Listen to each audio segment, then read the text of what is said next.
तो destination coaching की physics की क्लास में हम आपका हार्दिक अभिनंदन करते हैं। और ये क्लास उन सभी लोगों के लिए महत्वपूर्ण है जो लोग टीजीटी साइंस का पेपर देख रहे हैं और जो लोग एनडीए, एयरफोर्स, नेवी या 10+2 लेवल की फिजिक्स से रिलेटेड कोई भी एग्ज़ाम देख रहे हैं, उन सब लोगों के लिए ये क्लास महत्वपूर्ण है। सभी लोग इसके डेली क्लास में जुड़ करके अपने अपने क्वेश्चंस इकट्ठा कर सकते हैं और हम जितने भी क्वेश्चंस लाते हैं मोस्टली वो इम्पॉर्टेंट क्वेश्चंस की सीरीज में आते हैं। ठीक है, तो आइए उसी श्रृंखला में हम आज कुछ और प्रश्न लाए हैं। बहुत प्यारे से प्रश्न हैं, सब में हम लोग गणित लगाएंगे, देखते हैं क्या होता है। एक क्वेश्चन हमारे पास है, एक पाइप हमको दिखाई गई है इस तरह से। आप सब लोग बनाते जाएं, समय कम रहेगा। और इस तरह से इसमें ब्रांच दी गई हैं, लाइक दिस। ये ब्रांच कुछ ऐसी है और ये ब्रांच कुछ ऐसी है। ठीक है, इस ब्रांच में पानी बह रहा है इस तरह से। आप पूरा जो सिस्टम है उसको एज्यूम कर सकते हैं कि इस तरह से हो रहा होगा। और अब आगे दो ब्रांचेस हो जाती हैं तो पानी इधर जाता है,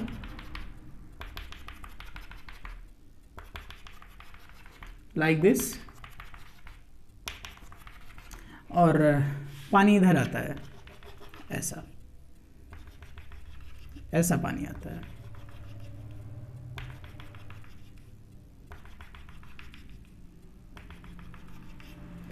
यहाँ का जो सेक्शन एरिया हमको दे रखा है वो दे रखा है 0.12 मीटर स्क्वायर। यहाँ की जो स्पीड दे रखी है वो दे रखी है 3 मीटर पर सेकेंड। और यहाँ का जो सेक्शन एरिया दे रखा है वो भी दे रखा है 0.12 मीटर स्क्वायर। और यहाँ की जो स्पीड दे रखी है वो 1.5 मीटर पर सेकेंड दे रखी है। और यहाँ का जो सेक्शनल एरिया है वो थोड़ा हमने सकरा बनाया है अकॉर्डिंग द क्वेश्चन, तो सकरा जानबूझ करके हमने बनाया है। तो ये है हमारा 0.12 metre square, 0.18 metre square, sorry ये तो बड़ा होना चाहिए था। 0.18 है, कोई नहीं, इसको थोड़ा सा और ज़्यादा बड़ा कर लेंगे ताकि सब कुछ ठीक दिखे। ऐसे बना लेंगे थोड़ा ये। हालांकि यहाँ पे फिगर का कोई मतलब नहीं है, हमको डाटा चाहिए था, लेकिन फिर भी हम सब लोग अच्छे काम करेंगे इस तरह से और इस तरह से, राइट। ये एरिया सेम है, ये एरिया थोड़ा ज़्यादा है, 0.18 metre square. And how will calculate the speed of flow of liquid air. और ये आइडियल लिक्विड है, पानी बह रहा है। v का मान बताना है, ऑप्शंस हैं 1, 1.5, 2.5, 3.5। 1, 1.5, 2.5, 3.5। सभी लोग इसकी यूनिट समझते हो मीटर पर सेकेंड। यहाँ सब लोग सामान्य फिजिक्स को समझने वाले लोग क्लास पढ़ रहे हैं, इसलिए ज़्यादा हमको इसमें भूमिका बनाने की कोई ज़रूरत नहीं है। आइए देखिए इस क्वेश्चन को कैसे सॉल्व कर सकते हैं। आप कोई भी जिसके मन में अगर कोई आइडिया है सो प्लीज़ वो अपना आइडिया हमें लाइव चैट में पहले बता सकता है, हम उसकी लाइव चैट को ठीक से देख रहे हैं। आइए, अगर आपके पास कोई आइडिया नहीं है तो हम इसका आइडिया आपको दे रहे हैं। It's a very simple question but very interesting question. क्या है, आप सभी जानते हो प्रिंसिपल ऑफ फ्लूइड कंटिन्यूटी। आप सभी जानते हो प्रिंसिपल ऑफ फ्लूइड कंटिन्यूटी, द्रव के अविरतता का सिद्धांत। Principle of fluid continuity, fluid continuity सभी आप जानते हैं। AB बराबर A1 V1 बराबर A2 V2 आपने पढ़ा है, तो यहाँ उसी का और बदला हुआ थोड़ा रूप लगाइए। AB बराबर A1 V1 plus A2 V2। ये A मान लीजिए, ये V मान लीजिए, ये A1 मान लीजिए जो भी दिया है, और यहाँ की V1 दे रखी है, हम आपको देते हैं 1.5 मीटर पर सेकेंड। और यहाँ पर हमें V निकालना है, तो इसको V2 मान लीजिए, इसको A2 मान लीजिए और सबको सॉल्व कर दीजिए। तो A is given here 0.12 and V is given here 3। Equal to A1 की वैल्यू यहाँ पे दे रखी है 0.12, V1 की वैल्यू दे रखी है 1.5, A2 की वैल्यू दे रखी है 0.18 और V2 हमें कैलकुलेट करना है। देखिए अगर आप बहुत स्मार्ट वे में कैलकुलेशन करना चाहते हैं तो आप देखिए फिजिक्स के कैलकुलेशन किस तरह से स्मार्ट हो सकते हैं। 0.12 3 बार है, 0.12 1.5 बार है, घटाओगे तो 3 में से 1.5 ही बचेगा, यानी ये आने वाला है 0.12 गुणा 1.5 बराबर 0.18 इंटू V2। अब आप जानते हो इसको इससे काट सकते हो, और 12 को अगर 1.5 बार पढ़ेंगे तो 18 आएगा, यानी 1.5 टाइम्स जाएगा, और ये अभ्यास में हमें लाना पड़ेगा।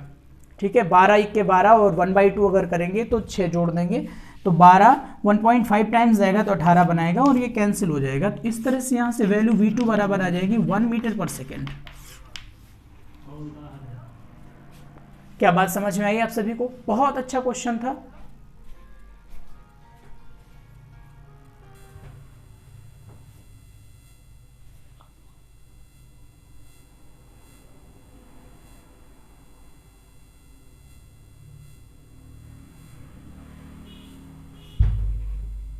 आगे हम देखेंगे, अगले क्वेश्चन की तरफ हम बढ़ेंगे। अगला क्वेश्चन हमारा क्या है?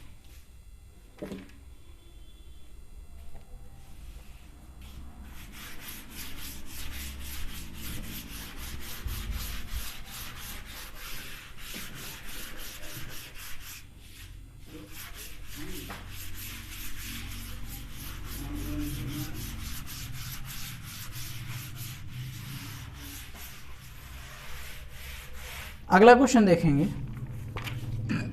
एक टंकी की तली के समीप एक छिद्र है। एक टंकी है, इस टंकी के तली के समीप यहां एक छिद्र है, और टंकी से प्रति सेकंड बहने वाले जल का आयतन।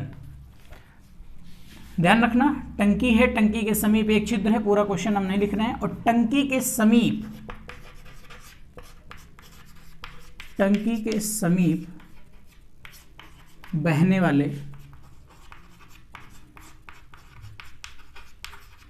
जल का आयतन, यानी यहां से जो पर सेकंड, 1 सेकंड में बहने वाले जल का आयतन जो यहां से निकलेगा वो किस किस पर निर्भर करता है या किस किस पर निर्भर नहीं करता है। देखिएगा, पहला ऑप्शन है, हाँ लिखा हुआ है आयतन प्रति सेकंड बहने वाला आयतन निर्भर नहीं करता, पहला छिद्र के क्षेत्रफल पर, छिद्र के क्षेत्रफल पर। सेकंड ऑप्शन है छिद्र से ऊपर द्रव की तली की ऊंचाई पर, यहाँ फिगर में हम दिखा दे रहे हैं स्मॉल h पर, आप ऐसा समझ लीजिए। तो सेकंड ऑप्शन शॉर्टकट में आप बना सकते हैं स्मॉल h पर। और थर्ड है आपका, अगर आधा घंटे की क्लास को आप ठीक से पढ़ेंगे तो लगभग 45 मिनट निकलेगी। अगला इसे में लिखा हुआ है द्रव के घनत्व पर, द्रव के घनत्व पर, और लास्ट है स्मॉल g पर। गेस करिए इनमें से कौन सा ऑप्शन हो सकता है, इनमें से कौन सा ऐसा पैरामीटर है जिस पैरामीटर पर यहाँ 1 सेकंड में निकलने वाले द्रव का आयतन निर्भर नहीं करता। 1 सेकंड में निकलने वाले द्रव के आयतन को हम बोलते हैं क्या? प्रवाह की दर, that is represented by capital Q and is denoted by AB। Simple सी बात है, यहाँ पे एरिया आ गया है तो पहला तो ऑप्शन गलत हो गया क्योंकि एरिया पर तो डिपेंडेड है। दूसरा ऑप्शन हमारे पास आया बेटा V। अब V के बारे में हम सभी जानते हैं, V बराबर √2GH होता है, तो इसका मतलब ये हो गया कि यहाँ वाला H भी इंक्लूड हो गया, इसलिए ये भी नहीं हो सकता। यहाँ वाला G भी इंक्लूड हो गया, इसलिए ये भी नहीं हो सकता। सिर्फ एक बचा है कौन? द्रव का घनत्व। और यहाँ आप देख भी रहे हैं कहीं पर भी 1 सेकंड के लिए द्रव का घनत्व निर्भर नहीं है। क्या आपको बात समझ में आई? बिल्कुल आ जानी चाहिए थी, सिंपल है। आगे देखेंगे तो यहां पे समझ में आया कि द्रव के घनत्व पर निर्भर नहीं करता। अगला क्वेश्चन है अत्यधिक ऊंचाई से जल की बूंदें विरामावस्था में वायु में गिर रही हैं, उनका सीमांत वेग।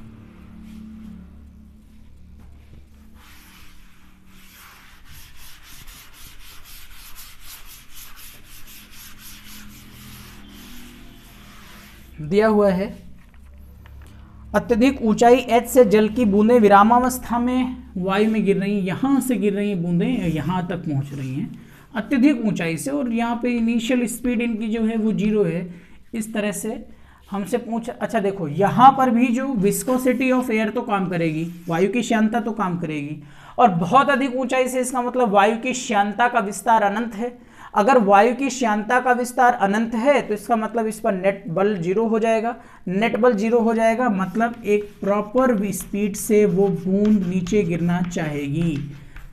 इस तरह से इस फार्मूले से हम इसकी टर्मिनल वेलोसिटी कैलकुलेट कर सकते हैं। v equal to 2/9 r square rho minus sigma g upon ईटा।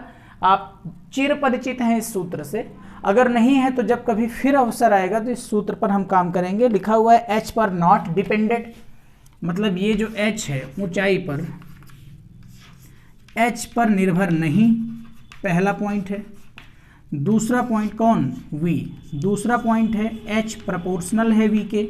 तीसरा पॉइंट है v प्रोपोर्शनल है 1/h के। और चौथा पॉइंट है, सॉरी 1 2 3, हाँ चौथा पॉइंट है हमारे पास h के वर्ग के अनुक्रमानुपाती, h proportional to v square. अब आप बताइए क्या इस v बराबर 2/9 r square rho minus sigma g upon eta में कहीं h का कोई रोल आया? नहीं आया। अगर इस v बराबर 2/9 r square rho minus sigma g upon eta में कहीं h कंसर्न नहीं है तो इसका मतलब h पर निर्भर नहीं है। सीमांत वेग अगर किसी गोली का, किसी बूंद का हम कैलकुलेट कर रहे हैं वहां पर जहां द्रव का विस्तार अनंत है और वायु इस समय किसी तरल की तरह काम कर रही है जिसमें श्यानता है और वो भी अनंत विस्तार की है, तो उस विस्तार पर सीमांत वेग निर्भर नहीं करता। आप जानते हैं इस बात को। v बराबर 2/9 r square rho minus sigma g upon ईटा। अगला क्वेश्चन है अत्यधिक अपथ्रस्ट किस फिगर में होगा? देखिए ये बहुत अच्छा क्वेश्चन है।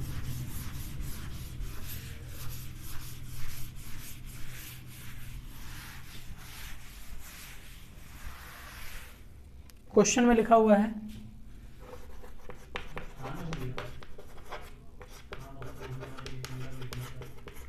अत्यधिक अपथ्रस्ट आपको देखना है। एक फिगर हमारे पास ये बना हुआ है, वायुयान में अत्यधिक प्रणोद अपथ्रस्ट उत्प्लावन बल कहेंगे, इस पे होगा, इस पे होगा, या फिर इन दोनों के कॉम्बिनेशन पर होगा, इस पर और इस पर। ये फिगर फर्स्ट है, ये फिगर सेकंड है, ये फिगर थर्ड है और ये फिगर फोर्थ है। आपको बताना है सबसे ज़्यादा ऊपर की ओर बल किस फिगर में लगने वाला है, इसमें, इसमें, इसमें या इसमें, सबसे ज़्यादा किस में लगने वाला है। अब आप जानते हैं कि इसमें वायु का जो प्रवाह है इस फिगर में जो वायु का प्रवाह है कर्व होने के कारण यहाँ पर वायु का प्रवाह ज़्यादा होगा, तो बर्नौली थ्योरम इसमें यूज करेंगे। और बर्नौली थ्योरम ये कहती है कि जहाँ पर अगर इसका वेलोसिटी वर्टेक्स ज़्यादा हो जाएगा, यानी जहाँ वेग शीर्ष ज़्यादा हो जाएगा, वेग शीर्ष ज़्यादा हो जाएगा, वहाँ गुरुत्वीय शीर्ष, सॉरी वेग शीर्ष ज़्यादा हो जाएगा तो वहाँ दाब शीर्ष कम हो जाएगा। वेग शीर्ष ज़्यादा हो जाएगा तो दाब शीर्ष कम हो जाएगा, यानी यहाँ प्रेशर कम हो गया और यहाँ प्रेशर ज़्यादा हो गया, तो ज़्यादा प्रेशर कम प्रेशर, धक्का ऊपर की ओर लगने वाला है। और ये वायुयान के लिए हम पढ़ रहे हैं, स्पेशली ध्यान रखना। और इसमें हम देखेंगे तो इसमें उल्टा मामला है, यहाँ पर क्या होगा, यहाँ पर वायु का दाब ज़्यादा होगा, वायु ज़्यादा होगी, प्रेशर कम होगा, और यहाँ पर प्रेशर ज़्यादा होगा, तो ये तो चीज़ नीचे आने वाली है। इसमें दोनों जगह पर वायु का प्रेशर, वायु की स्पीड हर जगह बराबर रहेगी, तो वेग शीर्ष हर जगह सेम रहेगा, दाबांतर मोस्ट ऑफ द केसेस में 0 आना चाहिए। और यहाँ पर भी आप देख रहे हैं दोनों दशाएं सेम हैं, यहाँ पर भी वेग शीर्ष जो है वो ज़्यादा है, यहाँ भी वेग शीर्ष ज़्यादा है, दोनों ही दशाओं में वेग शीर्ष ज़्यादा है, मतलब दाब शीर्ष दोनों दशाओं में कम है।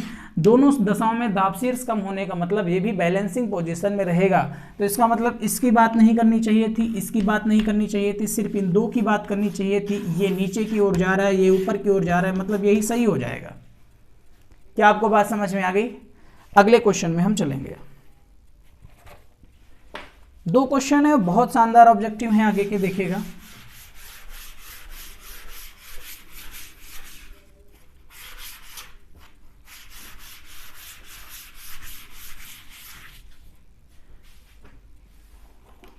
क्या लिखा हुआ है?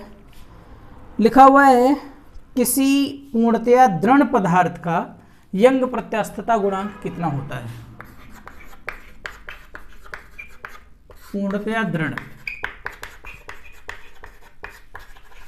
पिंड का यंग गुणांक। देखो बेटा, यंग गुणांक का मतलब होता है उसके पास प्रत्यास्थता जितनी ज्यादा हो, जिस वस्तु का या जिस पदार्थ का प्रत्यास्थता गुणांक, यंग प्रत्यास्थता गुणांक जितना ज्यादा होगा वो उतना ही अधिक प्रत्यास्थ होगा। अब यंग प्रत्यास्थता गुणांक किस बात पर निर्भर करने वाला है? वैसे तो ये पदार्थ का लक्षण है, इससे आप एक फार्मूले से फार्मूलेट नहीं कर सकते कि इस तरह का फार्मूला लिख के हम बता दें कि यंग प्रत्यास्थता गुणांक ऐसे ऐसे ऐसे निर्भर करता है। फाइनली आपको यही पढ़ाया जाएगा कि यंग प्रत्यास्थता गुणांक किसी पदार्थ का लक्षण होता है जब उसकी हम भौतिक अवस्थाएं चेंज करेंगे, जब हम उसके इंटरनल प्रॉपर्टी चेंज करेंगे, टेम्परेचर बदलेंगे या अन्य अवस्थाएं बदलेंगे तो ही वाई चेंज होगा। अदरवाइज इन कंडीशंस में वाई चेंज नहीं होने वाला है। क्यों नहीं चेंज होने वाला है? जितना आप लंबा खींचेंगे उतना प्रेशर ज़्यादा करेंगे, ठीक है, ज़्यादा बल लगाएंगे, ज़्यादा लंबाई बढ़ेगी, एरिया उतना ही कम होगा। तो फाइनली ये चीज़ें जो हैं, ये चीज़ें ज़्यादा अगर आप बल लगाएंगे तो ज़्यादा लंबाई बढ़ेगी, डेल्टा एल बढ़ता जाएगा। तो ये रेशियोज परमानेंट बराबर रहने वाले हैं, लेकिन फिर भी इस तरह के सवालों में हमको लगा लेना चाहिए। दृढ़ पिंड है, दृढ़ पिंड का मतलब हुआ उसकी लंबाई में वृद्धि ना हो, तो मैंने कहा कि जो ज़्यादा प्रत्यास्थ होगा उसका वाई ज़्यादा होगा। इसका वाई कब ज़्यादा हो सकता है? जब ये कम से कम हो जाए, ये अगर जीरो हो जाए, क्योंकि इसमें तो लंबाई में कोई वृद्धि होगी ही नहीं। दृढ़ पिंड है मतलब उसकी आकृति में कोई परिवर्तन नहीं होगा, उसके आकार में कोई परिवर्तन नहीं होगा। तो अगर ये हम वाई या डेल्टा एल जीरो कर दें तो वाई कितना आ जाएगा? इन्फिनाइट आ जाएगा। तो नॉर्मली इसको आप याद भी कर लीजिए कि पूर्ण दृढ़ पिंड का जो यंग प्रत्यास्थता गुणांक होता है वो अनंत होता है, ठीक है। अब इसी जगह पे आ रहा है पूर्ण प्लास्टिक पदार्थ का, जिन्हें आप सुघट्ट कहते हो, पूर्ण प्लास्टिक पदार्थ का यंग गुणांक। सिंपल सी बात है, पूर्ण प्लास्टिक पदार्थ का यंग गुणांक, इसका मतलब ये हो गया उसमें प्रत्यास्थता का गुण ही नहीं। क्यों? क्योंकि प्लास्टिक ऑब्जेक्ट्स वे होती हैं जिनमें डिफॉर्मिंग फोर्स लगा देने पर, जिसमें विरूपक बल लगा देने पर वो विकृत हो जाती हैं और दोबारा अपनी अवस्था में वापस नहीं आती। मतलब ये कि यंग प्रत्यास्थता का लक्षण ही नहीं है। इसका मतलब ये हुआ कि उसका यंग मॉडुलस क्या होना चाहिए? जीरो होना चाहिए। यंग मॉडुलस क्या होना चाहिए? जीरो। तो जिसमें प्रत्यास्थता का लक्षण ही नहीं है उसमें यंग मॉडुलस जीरो हो गया, जिसमें प्रत्यास्थता का लक्षण बहुत ज़्यादा था उसमें यंग मॉडुलस इन्फिनाइट हो गया। ये दोनों क्वेश्चंस आपको याद कर लेने चाहिए। आगे हम देखेंगे, अगला क्वेश्चन है, बहुत शानदार क्वेश्चन है। लिखा हुआ है यदि पृथ्वी की त्रिज्या कैपिटल आर,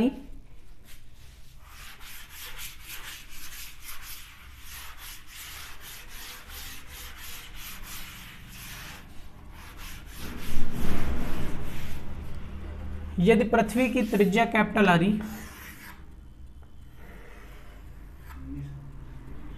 ये पृथ्वी की त्रिज्या कैपिटल आर, ये पृथ्वी की त्रिज्या कैपिटल आर है, तो हमसे कहता है पृथ्वी के केंद्र से स्मॉल आर दूरी पर, यहां पर पृथ्वी के केंद्र से स्मॉल आर दूरी पर, ये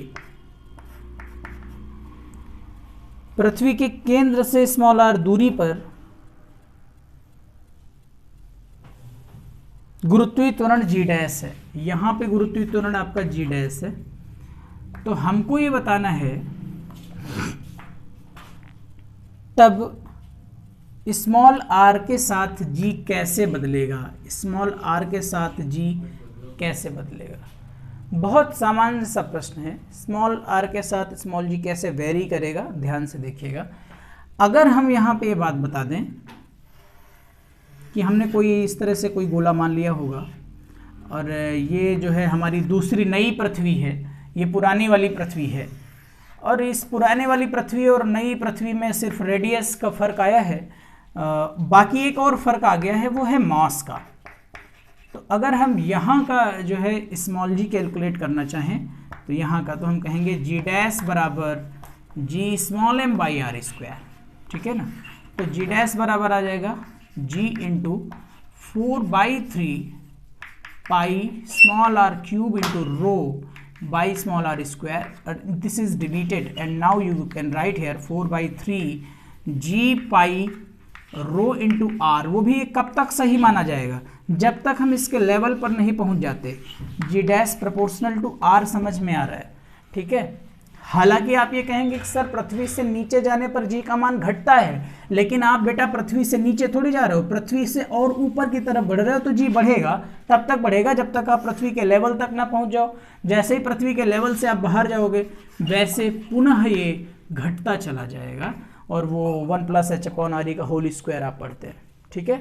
तो पृथ्वी के सेंटर से जब तक हम सरफेस पर नहीं पहुंचेंगे तब तक आर के अनुक्रमानुपाती होगा इसका ग्रेविटेशनल एक्सीलरेशन। तो होप सो कि ये क्लास आपको ठीक से समझ में आ गई होगी। अगली क्लास, अभी एक क्वेश्चन और हम कर लेते हैं, वैसे टाइम मुझे दिख रहा है। लिखा हुआ है समान धातु के दो ठोस गोले जिनकी त्रिज्या कैपिटल आर है संपर्क में है, उनके बीच गुरुत्वाकर्षण बल किस प्रकार निर्भर करेगा, देखिएगा।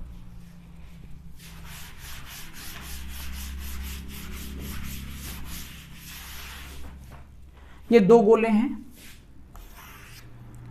ये दो गोले हैं,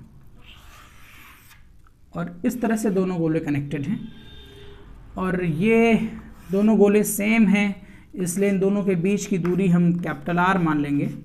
इस गोले का मॉस m है, इस गोले का भी मॉस m है, sorry that is r, that is r, that is 2r, ठीक है ना। तो gravitational acceleration, gravitational force by using the Newton's gravitational formula F = g, दोनों का मास सेम है m² by 2r², that means 4r²। अब moss concept आप जानते हैं, मॉस आयतन गुणा घनत्व होता है, और इसको आप लिख सकते हैं, चूंकि पृथ्वी को आप गोला मानते हैं, 4/3 πr³ इंटू रो, और जब आप ये वैल्यू यहाँ सेट करिएगा तो आएगा F = g into 4 pi r³ rho square by 9 into 4r²। सारे कॉन्स्टेंट्स, हमारा कोई रिलेशन नहीं है। हमको निकालना क्या था, हमको निकालना था F और R के बीच रिलेशन। ऑप्शन हमारे पास 4 थे, F = 1/r², F = r², F = r⁴, और F = 1/r³। इन 4 ऑप्शन में कोई एक ऑप्शन सही है। देखो जनरली न्यूटन का ये वाला नियम सही होता है, F = gm1m2/r²। लेकिन ऐसे ही सवाल हमें पूछने होते तो हम कक्षा 9 की फिजिक्स क्यों ना पढ़ाते, एयरफोर्स की काहे पढ़ाते, इसलिए गलत है। अब इसको हम सॉल्व करेंगे, देखते हैं। F बराबर, इसको जब सॉल्व करेंगे सब पूरे कांस्टेंट हैं, कोई मतलब नहीं है। ये r⁴ आएगा बटा r⁴, that means r⁴। F = r⁴। आज की क्लास यहीं तक रहेगी, अगली क्लास में हम फिर मिलेंगे बहुत अच्छे अच्छे प्रश्नों के साथ में। आप सभी लोग इस वीडियो को शेयर कर दीजिएगा। Thank you so much.